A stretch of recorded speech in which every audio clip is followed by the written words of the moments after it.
Hello everyone, astro with M Singh में ma'am Singh आप सभी का बहुत बहुत स्वागत करती हूँ। हमेशा की तरह मैं आ गई हूँ आपके पर्सन के मैसेजेस के साथ। देखते हैं कलेक्टिव लेवल पे आपके पर्सन की एनर्जीज़ क्या हैं, उनके मैसेजेस क्या हैं। शुरू करते हैं आज के रीडिंग लेके प्रभु का नाम। हर हर महादेव, जय हो शिव शक्ति, जय हो राधे कृष्णा, जय हो मेरे भाई।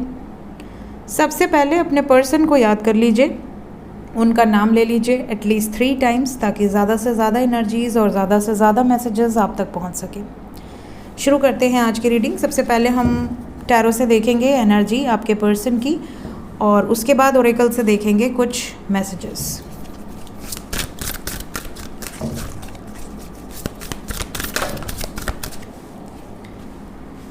मेरे व्यूवर्स को लेकर उनके पर्सन की एनर्जी क्या है इस वक्त।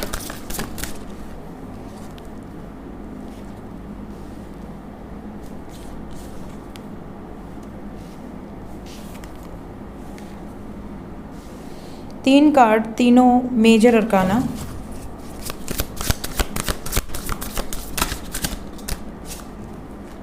Again major arcana.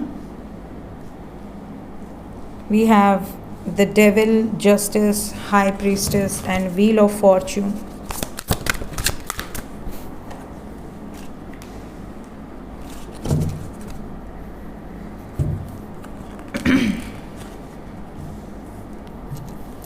Overall energy है नाइट ऑफ वॉन्ड्स। सबसे पहली बात, अगर मैं यहाँ एनर्जी की बात करूँ तो आपके पर्सन की एनर्जी में एक अलग ही, जैसे कहते हैं ना कि कोई किसी व्यक्ति को आपके खिलाफ कान भर भर के बिल्कुल आपके अगेंस्ट कर दे, तो आपके पर्सन का बिहेवियर बिल्कुल ऑपोजिट हो जाए। आप में से कई लोगों को ऐसा लग रहा होगा कि मेरे पार्टनर अब पहले जैसे नहीं रहे। मेरे पार्टनर अब पहले जैसे इसलिए भी नहीं रहे क्योंकि आपको ऐसा फील हो जाता है कि आपको उनसे बात करने में घबराहट होती है। आपको ऐसा कई बार लगता है कि आप किसी स्ट्रेंजर से बात कर रहे हैं। कई बार आप रुक जाते हैं कुछ बोलते बोलते, आपको लगता है कहीं ये बोलना ठीक है या नहीं ठीक है। मतलब एक रिलेशनशिप में जहाँ पर दो जिस्म एक जान कहा जाता है एक कपल को, कहीं ना कहीं अगर उसमें एक बाउंड्री सेट हो जाए कि बोलने के पहले सोचना पड़े, हमेशा जजमेंट की फ़िक्र करनी पड़े, तो कहीं ना कहीं आपके पार्टनर आपसे ट्रू लव तो नहीं करते। क्योंकि जहाँ पर इतनी बाउंडेशन है वहाँ पे प्यार कैसा? प्यार तो वो है जहाँ पे कोई भी बाउंडेशन ना हो और आप अपने दिल की सभी बातों को खुलकर कह सके, अच्छी बुरी, उनके अच्छे के लिए, उनके बारे में कुछ भी बोलने के पहले आपको सोचना ना पड़े। तो इधर बीच आपके साथ ऐसा हो रहा होगा इनके बिहेवियर के कारण कि आपको हर बात बोलने के पहले 2 बार सोचना पड़ रहा होगा कि ये बोलना ठीक है कि नहीं ठीक है। थोड़ा सा आप भी मैनिपुलेटिव प्ले कर रहे थे, आप जानबूझ के नहीं कर रहे थे, बट आपको ऐसा करना पड़ रहा था। दैट इज़ योर मजबूरी कि अगर आपने स्ट्रेट फॉरवर्ड कुछ पूछ दिया या स्ट्रेट फॉरवर्ड कुछ बोल दिया तो शायद वो आपको ब्लॉक कर दे या शायद वो आपसे बात बंद कर दे। तो इस डर की वजह से आप भी थोड़ा सा मैनिपुलेटिव बिहेव कर रहे थे, बहुत नाप तोल के बातें कर रहे थे। इस टाइम पीरियड में इनको ये रियलाइज़ हो रहा है कि मेरे रिलेशनशिप में अब पहले जैसा कुछ नहीं है, बट इनको ये नहीं समझ में आ रहा कि पहले जैसा क्यों नहीं है। पहले जैसा इसलिए नहीं है क्योंकि कहीं ना कहीं आपने ही बहुत बुरा व्यवहार किया है, कहीं ना कहीं आपने ही ये बाउंड्री सेट करी है, कहीं ना कहीं आपने ही ये डर पैदा किया है अपने आप को आपसे दूर करके, बार बार आपसे मूव करके, किसी थर्ड पार्टी को लेकर आना या किसी और के बहकावे में आकर आपसे दूर हो जाना।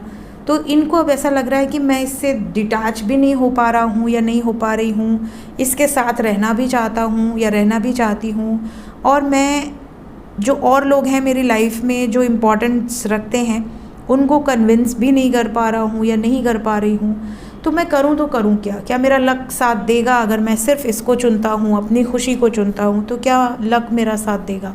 क्या ये पॉसिबल है? इस तरह की एनर्जी है आपके पर्सन की। एक्चुअली में ये जस्टिस चाहते हैं, एक्चुअली में ये आपके साथ न्याय इस रिलेशनशिप में करना चाहते हैं, but they are taking so much time. Marriage के पॉइंट ऑफ व्यू से भी ये सॉलिड कमिटमेंट देने के बारे में सोच रहे हैं। ऐसा नहीं है कि ये आपके साथ सिर्फ टाइम पास करना चाहते हैं या आपके साथ नहीं रहना चाहते, ऐसा कुछ नहीं है।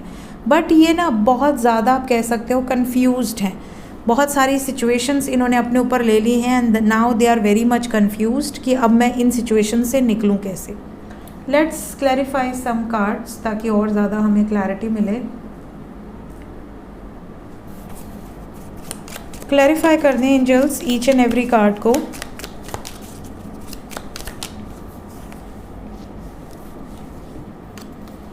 उल्टा डेक पकड़ा है मैंने।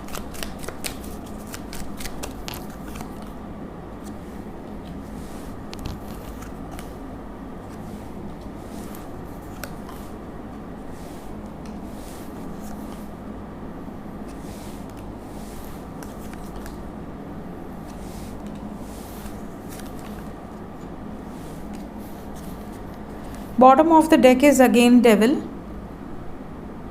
सो आप में से बहुत सारे लोग हैं जिनके पर्सन की एनर्जी बहुत सडन चेंज हो रही है। अब कुछ लोगों को ऐसा लग रहा होगा कि मेरे पर्सन में बहुत पॉजिटिव चेंज आया है, बहुत ज़्यादा एक्सट्रीमली पॉजिटिव। बिल्कुल जो बंदा बात करने के लिए तैयार नहीं था या नहीं थी वो बात कर रही है या कर रहा है, या वो बहुत ज़्यादा आपको समय दे रहे हैं या आपको समझ रहे हैं। कुछ लोगों के पार्टनर के एनर्जी में बिल्कुल ड्रास्टिक नेगेटिव चेंज दिखेगा। आपको ऐसा लगेगा कि यार ये तो वो पर्सन है ही नहीं जो जिससे मैंने प्यार किया, या ये पर्सन तो बहुत एडिक्शन में चला गया है, या ये बहुत अब्यूसिव बातें करता है। जब बात करो झगड़ा हो जाता है, जब बात करो झगड़ा होगा, चाहे वो आपके स्पाउस हो या गर्लफ्रेंड हो, बॉयफ्रेंड हो, जो भी हो। सो यहाँ पर क्लैरिफिकेशन में सबसे पहली चीज़ तो ये स्टैंड लेना चाह रहे हैं, जैसा कि मैंने आपसे कहा कि इनको रियलाइज़ हुआ है कुछ चीज़ें और अब ये स्टैंड लेना चाहते हैं। डेविल को द वर्ड ने क्लैरिफाई किया, कहीं ना कहीं कंप्लीशन की एनर्जी है। ये अब अपने आप को ही समझा रहे हैं कि नहीं नहीं, मुझे अपने पार्टनर के साथ आगे बढ़ना चाहिए, इस रिलेशनशिप पे फोकस करना चाहिए। और हमारे पास है एट ऑफ पेंटिकल्स, ये वर्कआउट करना चाहते हैं ताकि जो सिचुएशन ख़राब किए थे अब उसको सुधार सके।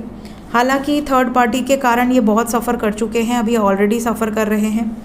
ये भी बता दूं कि अब ये वापस आना चाहते हैं और एक सॉलिड कमिटमेंट के साथ वापस आना चाहते हैं। ये टेम्प्रोरी रिलेशनशिप चाहते ही नहीं, ये लॉन्ग टर्म रिलेशनशिप चाहते हैं। और अगर आपसे दूर थे या रन कर रहे थे, पीछे हट रहे थे इस रिलेशनशिप से, तो नाउ इनको बहुत सारी क्लैरिटी मिली है कि आप इनको लेकर बहुत ज़्यादा इमोशनल हो और इमोशनल के साथ साथ आप इनसे ट्रू लव करते हो। तो ये भी अपने दिल की सुनकर आपसे दूर नहीं जा पा रहे हैं। तो वापस आने की वाइब्रेशन बहुत स्ट्रॉन्ग है। और सबसे बड़ी बात कि काफ़ी लोगों को मैसेजेस रिसीव तो हो ही रहे हैं, काफ़ी ऐसे भी लोग हैं जिन्हें उम्मीद जगी है, जो उम्मीद बिल्कुल ख़त्म हो गई थी।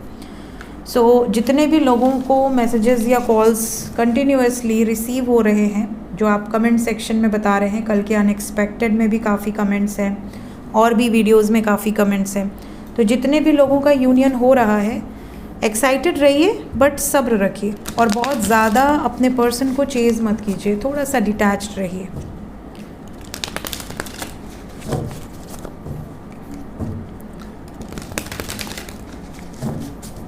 ओरेकल से देखते हैं आपसे क्या कहना चाहते हैं इस वक्त, मन में क्या चल रहा है। इन्हें पता है कि इन्होंने ही आपको हर्ट किया था, इन्हें पता है कि आपको जो भी तकलीफ़ें मिली हैं इन्हीं के कारण मिली हैं। तो ये उसके लिए बात कर सकते हैं कि मैंने ये हर्ट किया था, मुझे पता है, आई एम सॉरी। इन्हें ये भी रियलाइज़ हो रहा है कि जो गलतियाँ इन्होंने की हैं, जो मैस इन्होंने क्रिएट किया है, उसके लिए माफ़ कर पाना क्या आपके लिए आसान है? बिल्कुल आसान नहीं है। तो क्या आप कभी माफ़ कर पाओगे? क्या कभी भी पॉसिबल है कि आप इन्हें इनकी गलतियों के लिए माफ़ी दो? तीनों के तीनों मैसेज एक जैसे हैं। सबसे पहला है I was hurt by you.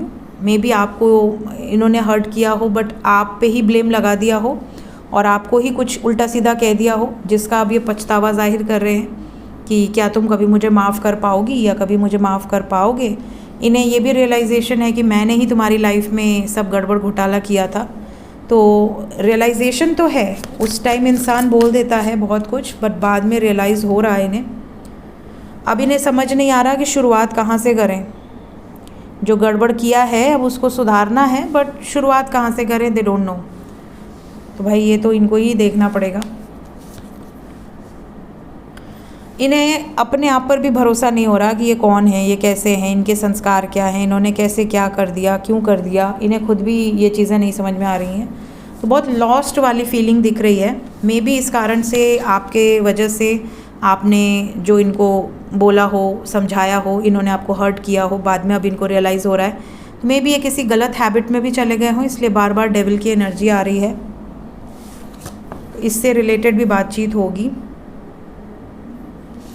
Even ये ऐसा भी हो सकता है कि किसी के पार्टनर ड्रिंक करके या नशे में फ़ोन करे और बोले कि तुमने मेरे में देखा क्या, तुम्हारे अंदर तो सारी क्वालिटीज़ हैं बट मेरे अंदर तो कोई भी ऐसी ख़ास क्वालिटीज़ नहीं है, तो तुमने मुझसे प्यार ही क्यों किया। इस तरह की एनर्जी है। इवन ये इनके अंदर फियर भी है कि क्या तुम मुझे दूसरों की वजह से छोड़ दोगी या छोड़ दोगे, ये भी डर है इनके अंदर, एक फियर वाली एनर्जी है।